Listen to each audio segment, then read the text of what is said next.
Cidades e Pandemia. Um olhar geográfico sobre os temas, dilemas e perspectivas da vida urbana atual. Bom dia, boa tarde ou boa noite. Sejam muito bem-vindos a mais um episódio da série Cidades e Pandemia, apresentado por mim, Vitor Roberto e Wesley. Hoje trazemos para reflexão o tema: por que devemos discutir a questão ambiental nas cidades em meio à pandemia? Já pararam para pensar quantas pessoas vivem nas cidades em ambientes insalubres? Isso, consequentemente, agrava ainda mais o estado de pandemia vivenciado em nossas cidades. As pessoas que moram em uma comunidade ou densas aglomerações, por exemplo, e que não têm acesso a saneamento básico, com certeza encontram-se mais vulneráveis, pois não somente a Covid-19, mas também a outras doenças, sobretudo tropicais, já conhecidas na realidade brasileira, como dengue, chikungunya e zika vírus. No caso das grandes cidades, temos também a poluição atmosférica, promovida pela emissão de gases veiculares que potencializam centenas de problemas relacionados à inflamação no pulmão e quadros respiratórios agudos. São exemplos de doenças comuns que podem acabar atingindo a sociedade e, de modo mais voraz, aquelas de baixa renda que vivem em espaços ambientais inadequados. Diante dos riscos ambientais que elevam a exposição das pessoas frente a problemas de saúde, a depender do lugar em que vivem, temos um cenário em que a busca por atendimentos decorrente das condições ambientais se soma aos casos de Covid-19, cuja proliferação é muito rápida e o contágio é quase incontrolável.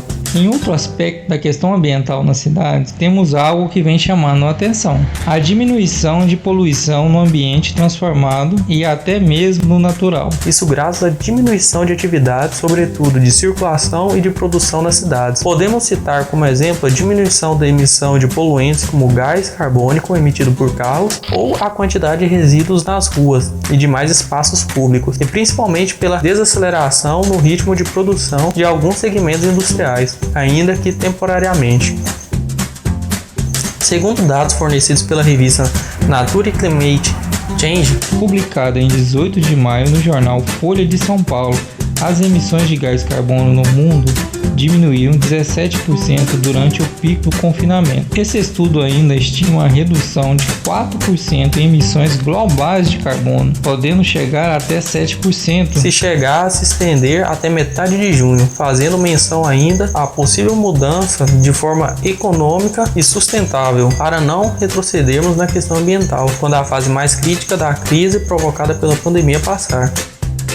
Nas cidades pequenas, como as que vivemos, por exemplo, a cidade de Goiás, antiga capital do estado da cidade histórica com 24 mil habitantes, um afrouxamento brusco e sem planejamento pode colapsar rapidamente a capacidade de atender a todos, como já foi mostrado no primeiro episódio dessa série.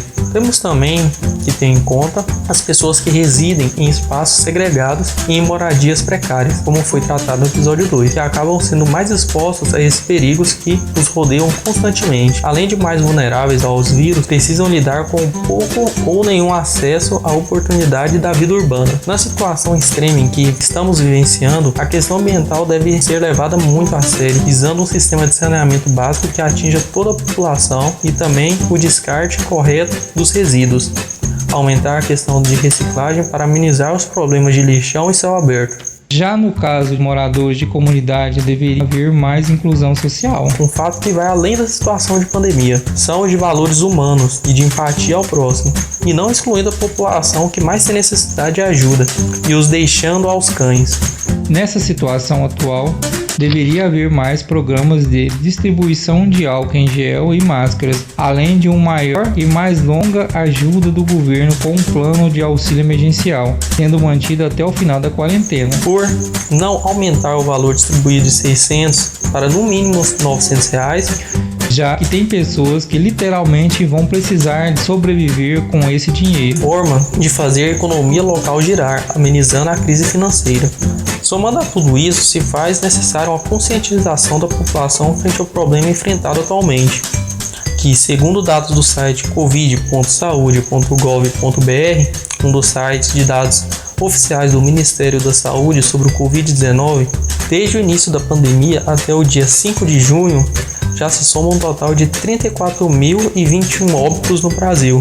Claramente, é uma situação muito crítica, onde se deve dar atenção especial não só às pessoas, mas também ao meio ambiente, que também é afetado pelos efeitos do Covid-19. Contudo, a questão ambiental não tem recebido a sua devida atenção diante dessa crise. Mesmo com os resultados positivos na taxa de emissão de poluição ao meio ambiente, é um resultado longe do ideal, onde os problemas ambientais não estão tendo regresso, apenas diminuindo.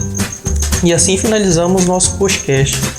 A cidade desigual e a questão de moradia em tempos de pandemia, da série Cidades e Pandemia. Orientação e coprodução do professor da Universidade Estadual de Goiás, Dr. Vinícius Gruciak.